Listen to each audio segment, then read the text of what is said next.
Welcome back to our Halloween special of Made in Northern New York. Before the break, Matt was telling us a little bit about a ghost story that's going to make you think. You left it on a cliffhanger. That's what I do. I'm all about dramatic exits and entrances. Okay, let's hear We've got the story now. It's based off of folklore of an accident that happened back in the late 50s. And this is in southern Jefferson County. Actually, I guess it's more toward Lewis County, a little further out. But there was an accident involving two people. Unfortunately, the driver in the accident, a woman, passed away. Now again, this is toward like Barnes Corners, that area. I grew up in southern Jefferson County in the Adams area, had friends who lived in Rodman. And that folklore over the years has taken that accident and unfortunately the woman who passed away in it and transformed her into a ghost who roams 177 in southern Jefferson County. No, thank you. And I don't subscribe to the theory of ghosts real or not. I'm usually pretty much kind of on the no side if I had to be. But what's interesting to me is when I was in high school one night, I was at a friend's house and we were waiting for other friends to show up.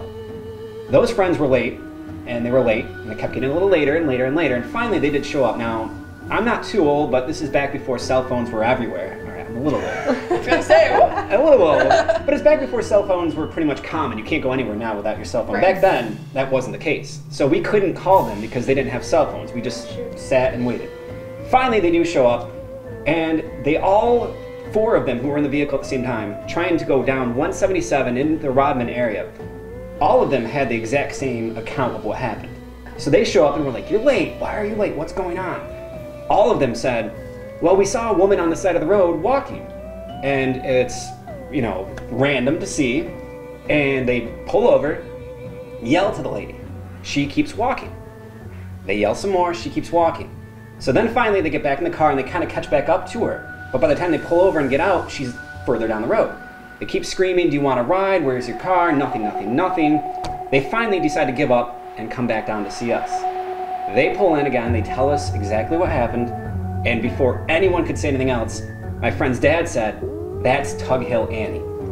oh no. And everybody got white as a ghost because they thought for sure they saw a woman, and none of them could give me specifics on what she exactly looked like. So nothing? Nothing, other than she had a dress on, she was barefoot.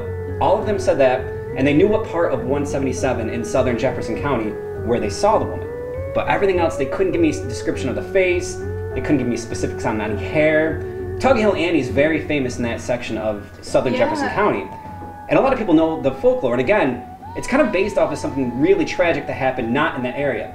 But for some reason, everybody seems to see her or something like that on 177, and my friends to this day believe they saw her, and my friend's dad said instantly that was Tug Hill Annie, and everybody went pale white.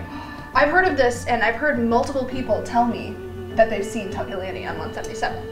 I lived there. I lived in that area. I drove that area an awful lot back in high school and a little after, and I never saw anything like that, but all four of my friends will go to their graves feeling the exact same way, that they actually saw her that night because she simply kept walking into the distance. They could never catch up. She never turned around, and none of it made any sense. So you might not believe in ghosts, but you might start thinking that way a little bit now. It gives you chills. Even if you don't believe in ghosts, it definitely gives you chills. It's freaky. It's spooky. All over this area, the Great North Country, we have stories just like that. Yeah. And my friends were very much involved in one of them. Yeah, there are some other ones too. I know that there's one in St. Lawrence County at Spanky's. Yep. There might be some ghosts there. Yep, we actually contacted Spanky's Diner and unfortunately couldn't get there up to Messina to go talk to them, but the owner said that they've had a couple different instances where glasses have moved, things have been shifted around during the workplace, and people have been there in the middle of the day as stuff has happened, and at night when they're closing up and stuff's just moving around. So a lot of craziness going on in this area. And there are literally stories, in Chameau, there's a well-known house. People for sure believe that things happen there. And who's to say? It's just, and it's that time of the year right now. You know, it's an interesting time, and things happen. This is not any of us asking to be haunted by ghosts. Don't come for us. Okay. If there are ghosts, though, they can do a little more housework. That is kind of true. That is kind of freeload around, pick up a broom. If you're gonna haunt us, you can pay my first, my last, and my security deposit. If you don't have next month's rent, I'm asking you to leave. That's all I'm saying. I'm okay with just vacuuming. Like, Take the dog out. right? Didn't you say one of the ghosts made your bed? Yeah, Yes, actually. I was growing up in an old farmhouse out County Route 15, Jack Street area by Lafargeville, and I was wicked sick, sleeping down on the couch with all the animals, and everybody was asleep. And in the old style farmhouses, you have those big vents where you can hear everything because the air has to rise up somehow. So hearing footsteps upstairs, and I finally go up and check it out, and nothing, and I look all around, and I go back downstairs, and I hear the footsteps again. So I get back up to my landing, and they're gone. And I'm a normally tidy person. My sleeping area, however, I usually don't make my bed.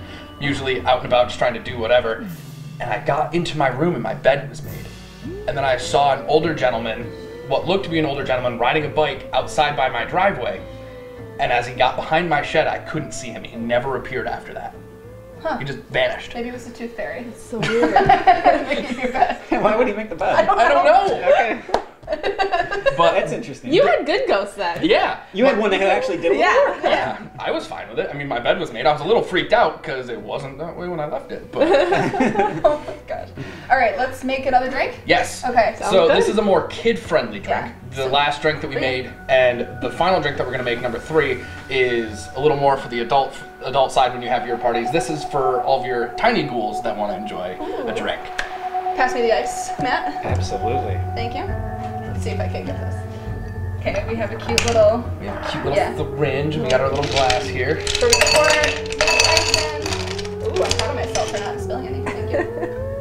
And then. All right, so that's Sprite, Yep. classic soda. Pour that in. Kids of all ages can enjoy it. So just gonna go over the Oh, top a oh little bit. no! Oh, nice Right to sciencey the look. top. Nice Yeah. sciencey look there. And then we're gonna take this cute little syringe and squeeze in some grenadine.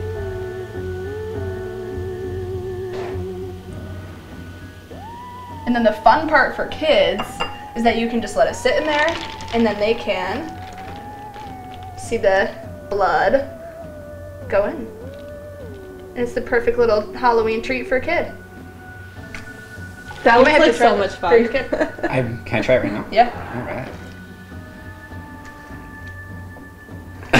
No, it's good. I'm joking. It's very good.